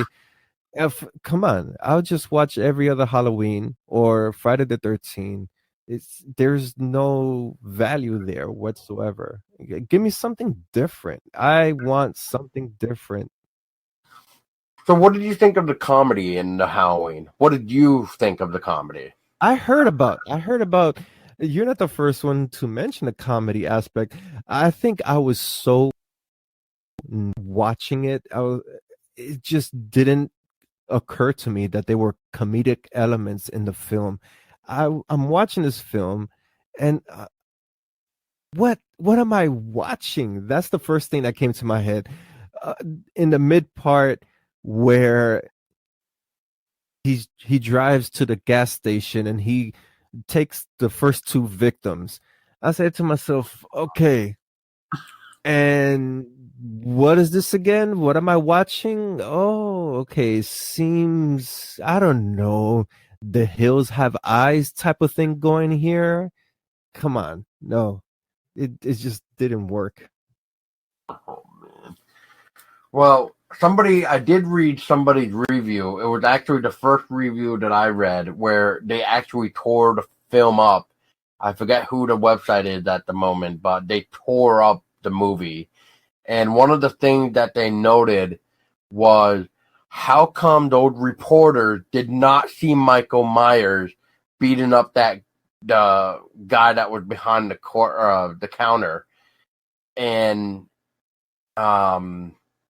then how come they didn't hear the guy that was in the garage getting killed within the time frame that he would put it in the gas and the lady went to the bathroom. So The first thing, females are so particular of where they use the restroom at. That woman should not be sitting in no dirty ass toilet seat whatsoever. It no, no. That right there, as you would have said, you know what? This place is too filthy. Let's go to a hotel, and that's it. They would not have been killed. Let's just take it like that.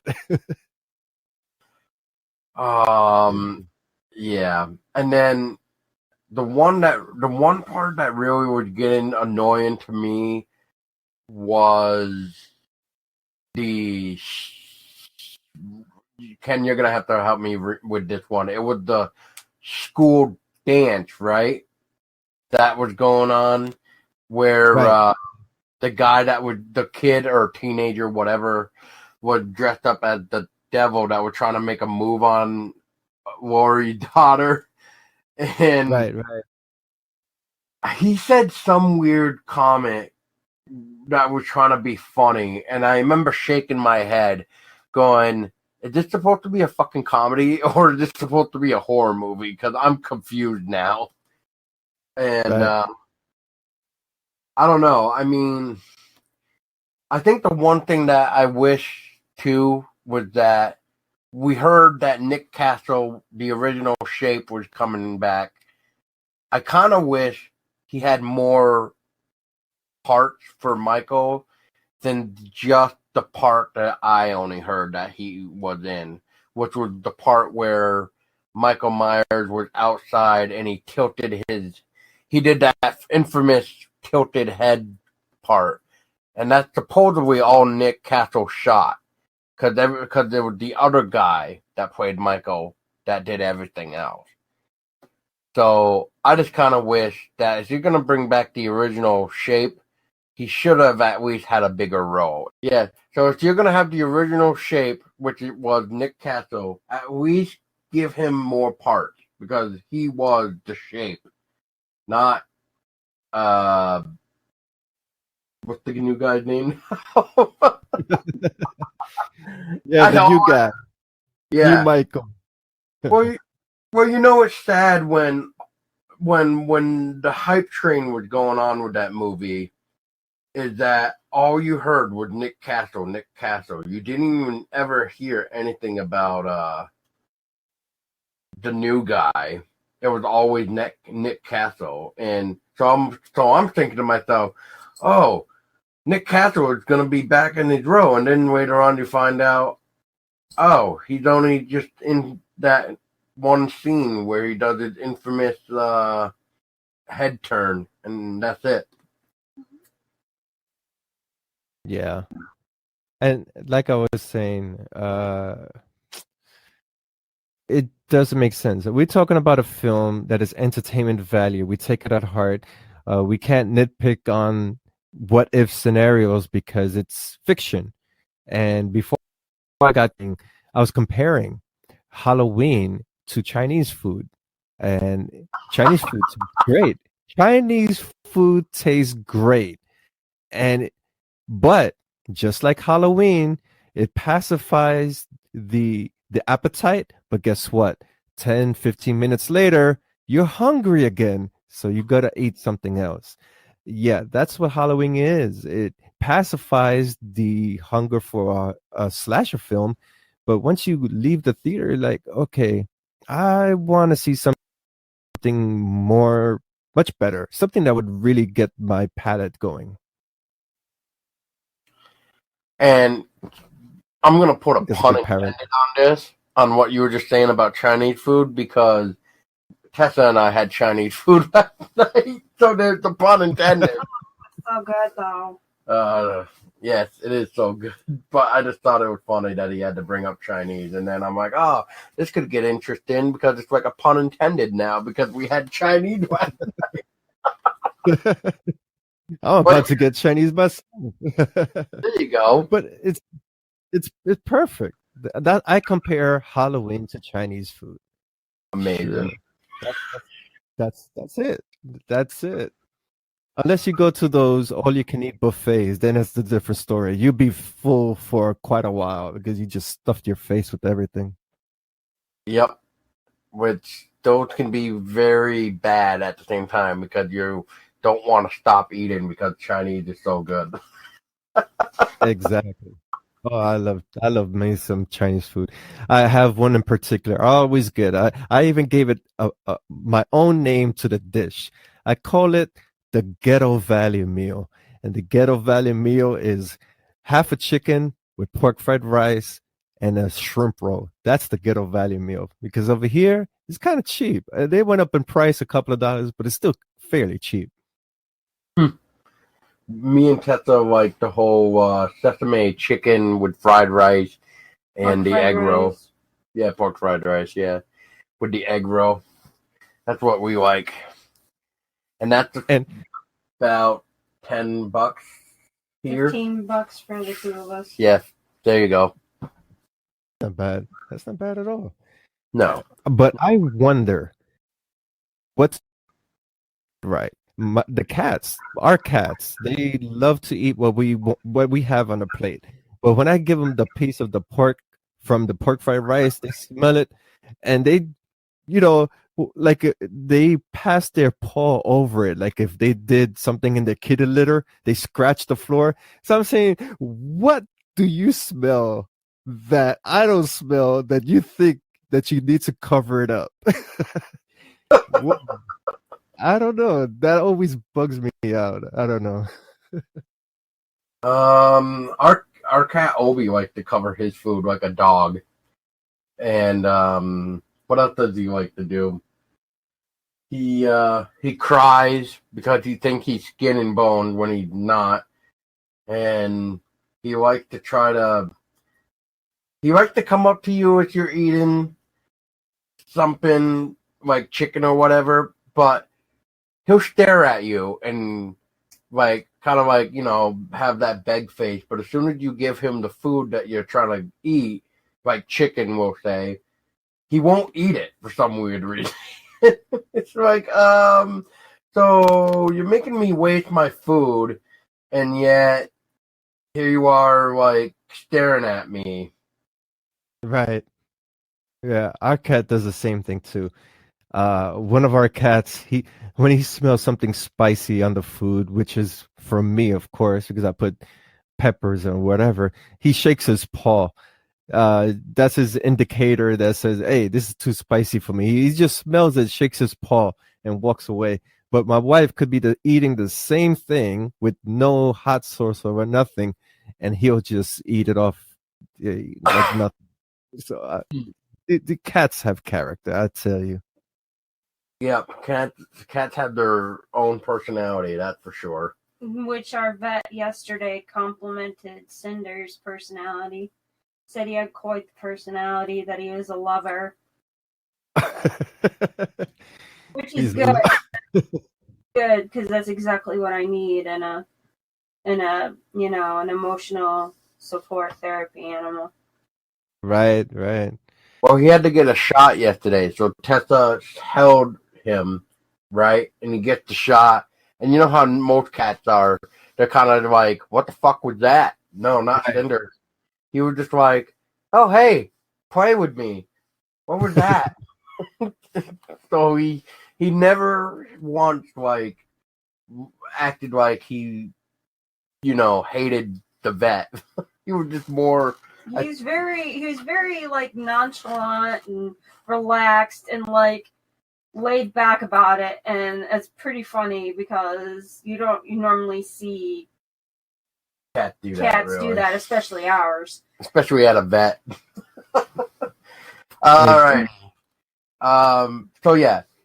So I won't change my subject, which is they should have just called it H4O. And if you guys want to check out our review that we did, just go to our website at ehpodcast.com, and you should be able to find our Halloween review there.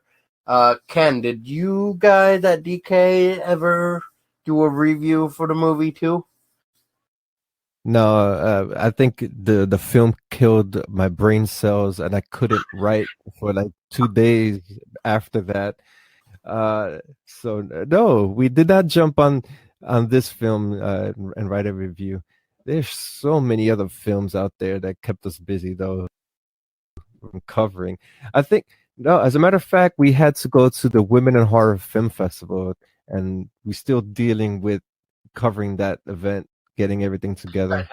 You had a really good time with that, from what I saw. So that's awesome. That was a great event. I recommend it to anyone who wants to go to their first film festival. That would be the one. Nice.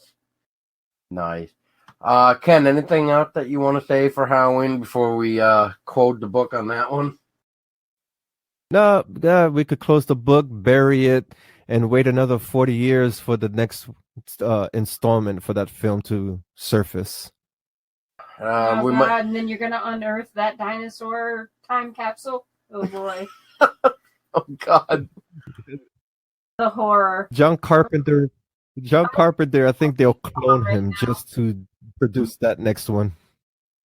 Oh geez, well, as long as Jamie Lee Curtis get the same director, we'll see her again. If not, it doesn't sound like we'll see her in the next one. Which, like I pointed out earlier, I don't know how that's even possible, because I'm so confused with the movie again, like I said, with the final confrontation between Michael and Laurie, and it ended up just being a rehashed version of H2O, and as you're saying, like the ending with the strangers and Texas Chainsaw and stuff like that, it's just, I just don't understand then why we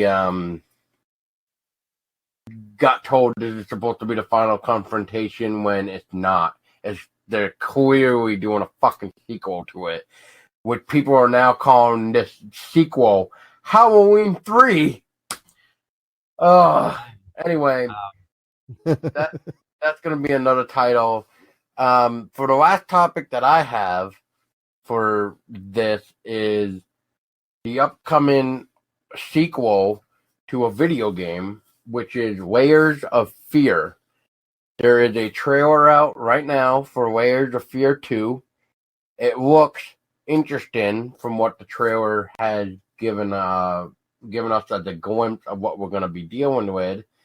And for those that may not know, the first game, Layers of Fear, dealt with a disturbing artist who painted with crushed up child bones and blood and a couple other things that I don't recall right now. But it's one of those games where you're just like, what? like, what am I even playing? And why are we in this house? But then you find out you're playing as the daughter of the father that you're trying to recollect old memories and finish the painting, I guess. And but now with Layers of Fear 2, I guess we're gonna be following a disturbed actor, I guess. So, and it looks like we're gonna be going on a ship and a theater. That's all I know so far. And it looks pretty interesting. I don't know if Ken has much as he can say about Layers of Fear 2, but I'm looking forward to it whenever it comes out next year. So Ken, what about you? What can you say about Layers of Fear? I have not played the game Layers of Fear. I've seen the trailers for the first one. I haven't seen the trailer for the second one. I know the concept for Layers of Fear. I find it to be very interesting, but I just need the time to sit down and play video games. I have zero time at all. It's 24 hours goes so fast in a day. For DecayMag, yes, it does for you. You're always busy, which is a good thing. Yes, it is. I enjoy it, but I wish, because that's one area that we are lax in, which is covering video games. And in order to cover video games, you have to sit and play with the video game. And video games, such as Layers of Fear, is you need to sit there for a good 4 to 6 hours to solve the puzzles and do the missions and whatever else that you need to do before you say, okay, I have enough data to get a full-fledged review. Yes. Yeah, I just can't wait. I really enjoyed Layers of Fear. I loved the environment. I'm not sure if Ken, if you're familiar with the environment too, how it changes around.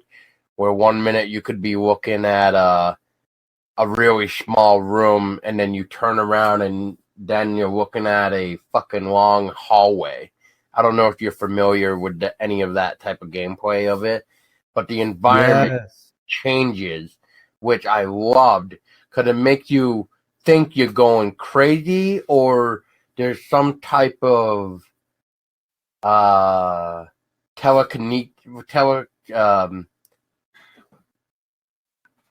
maybe not that, but maybe there's definitely like a time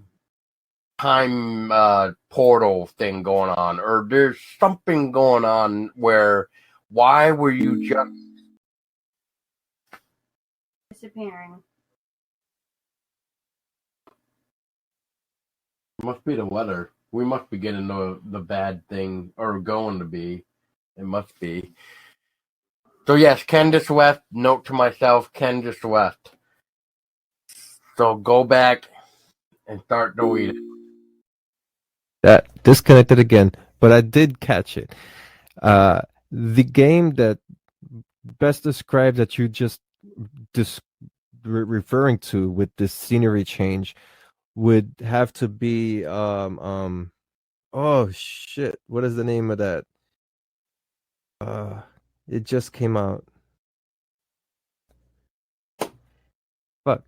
That survival horror game. It just came out this last year, as a matter of fact. Holy shit. I have a brain fart. We're not speaking Evil Within. The Evil Within. Yes, that's the one. I see. I was about to type in Google. That's the one.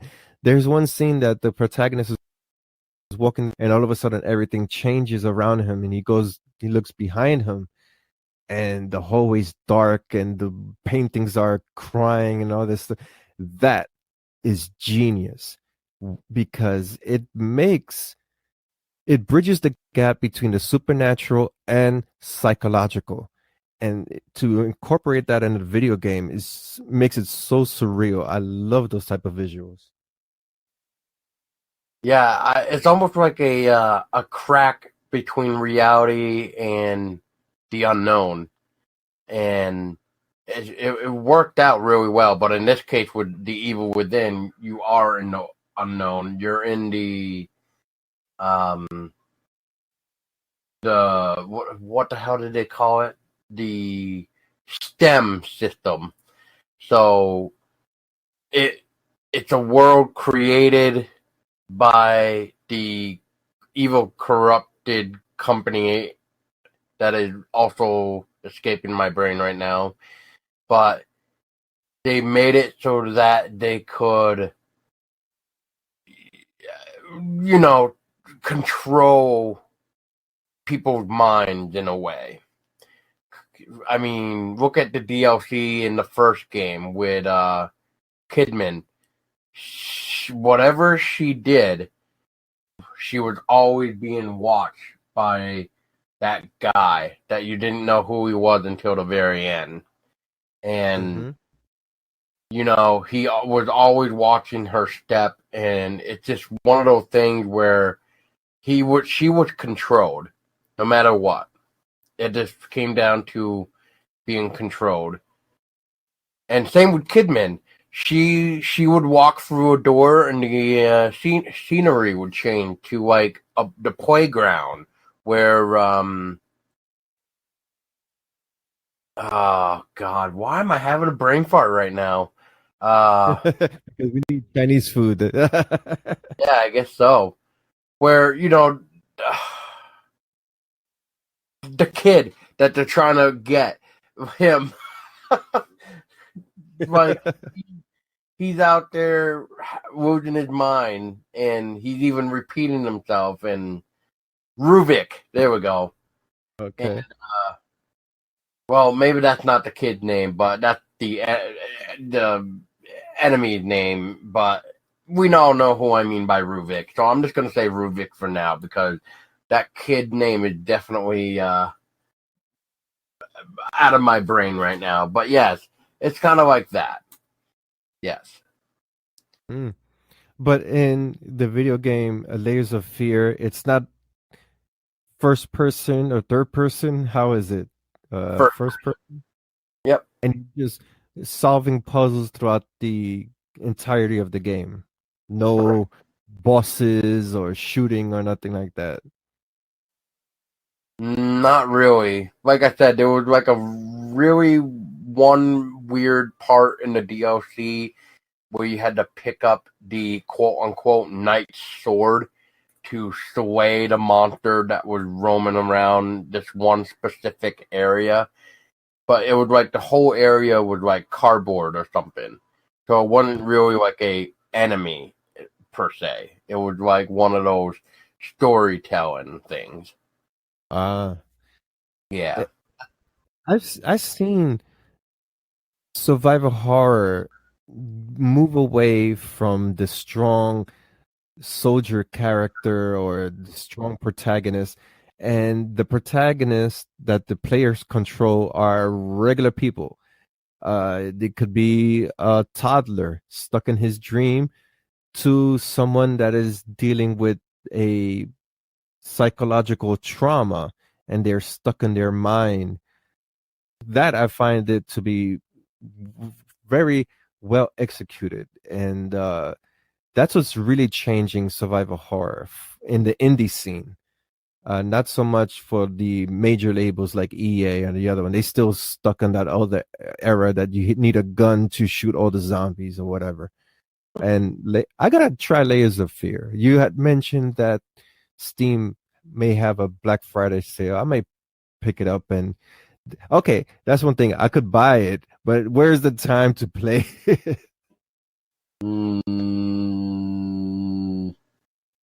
Right before you go to bed. Right. That's Or a you good can idea. always Right? just move your sleep time to play in game time. Oh, I've done that. I tell you, when I used to play Left 4 Dead, that would be the case. I would be up to 3 o'clock in the morning, and then I would have to go to work the 9 to 5. I'd wake up at 6. Oh my God, those were the days. Those were sounding like the days. I remember coming home from work at 10 o'clock at night or 11 at night and playing games all the way up to 3 o'clock in the morning and then go to bed and then get up around 11 o'clock noon, get ready for work and do it all over again. Yeah. Well, we are living in a different era. We're talking about a few years ago from Left 4 Dead, and now you have gamers on YouTube and Twitch and all these other platforms that's what they do. They wake up and play the games and get paid for it. So it's wonderful and interesting in a way how video games have just changed the landscape across the board. Yeah. Yes. But yeah, for anybody that does get a second, like Ken here, if you have not played Layers of Fear, I would definitely recommend it. It is a nice story from a pretty well-known company, and Bloober Team anyway. They're pretty known for a couple other games as well, and I just hope with Layers of Fear 2 they keep somewhat of the same stuff that we got to see with Layers of Fear, but it almost looks like they stepped up their game a little bit with Layers of Fear 2 because you kind of see it in the trailer. So it'll be really fun, and I can't wait for Layers of Fear 2 when that comes out next year. I may pick that one up. It looks good. Looks interesting, and I like a good storytelling in video games. That's one thing I look for. I don't look for the shooting and whatever. I need story and a character. Yes, we need to engross within the character of why we should like this character, why we should feel bad. Speaking of characters, so did you ever get a chance to try out the Conjuring House? Yes, I did. And unfortunately, at certain levels of the game, I just stopped playing. At certain levels of the game, it just crashes and I can't continue. So I am unsure what is the problem there. But the little that I did play, I enjoyed it. I just got to get used to that first person view. I'm used to seeing the character. Even if it's just even if it's over the shoulder, like in Dead Space, something like that. Mm-hmm. Yeah, but the creep factor is there. I like the environment. It's just I don't know, for some reason it keeps crashing. I wonder why. Well, another one that you should check out, Ken, if you ever do get a chance, is Visage. That's definitely another one I would recommend. Is Visage. Everybody should know that by now that I backed it back in Kickstarter days, and I still can't wait for it after playing the early access that we can get our hands on right now. So, and it looks phenomenal, and they have an Easter egg for Silent Hill 4 in it too, which was amazing. And I think a lot of people will appreciate this game once it actually does come out. So, I can't wait. But back to you, Ken, real quick, about the Conjuring House. The one thing I will say about that game is, and I don't know how far you are to really, if you got the idea down, but I felt Conjuring House after watching some people play it. It almost seemed like it was a hunt for the key or hunt for the item type of game. There was always something, a key or something you had to find. But then Right. again, Yeah. yeah. So I don't know where you are to say, do you feel like that, or have you not gotten that far where you feel like this is like a key hunting game? Yeah, I right away I knew it was one of those um hunting for the clues type thing. Nothing extravagant. Uh, that's basically what I even before playing the game I knew it was going to be like that. But for some strange reason, like I said, it just keeps crashing and whatever. Once that happens, I'm like, all right, whatever. On to the next project. Well, I hope that the studio will put out a patch for it or something. I'm surprised they still haven't yet. I know if you haven't seen it, but I hope one day you'll be able to continue it, and I'm looking forward to your view and article on it when that day comes. That's for sure. Yeah, I need to get back on that and yeah, I love Steam.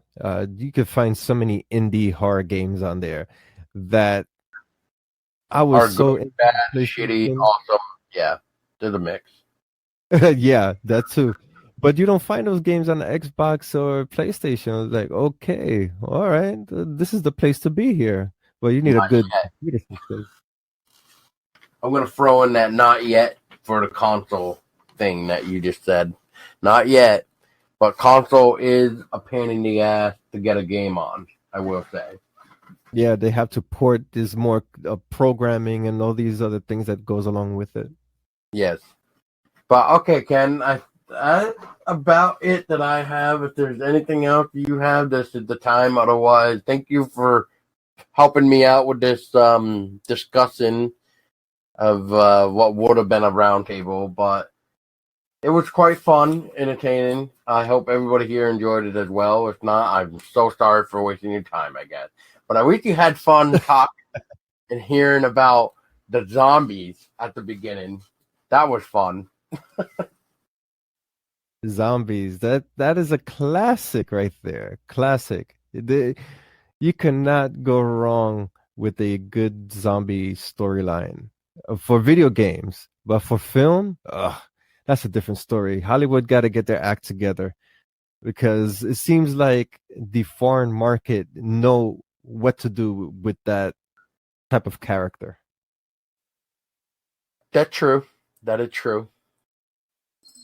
But then again, with a zombie outbreak thing, you have the potential of making it go a lot of ways. It's just finding the right formula. It's, I guess, how we were talking earlier about dying light. When it hits nighttime, you're pretty much fucked if you do not have the right equipment and weapons and stuff. You're pretty much gonna get your ass handed to you unless you somehow make it to a safe room. So, Right. But I mean, I just hope we see a little bit more different type of zombie approach too in the future when it comes to film wise. Maybe somebody just needs to go back and oh my god, that just reminds me. We're gonna go back to the zombie topic now. And because of that, it's gonna be real quick, but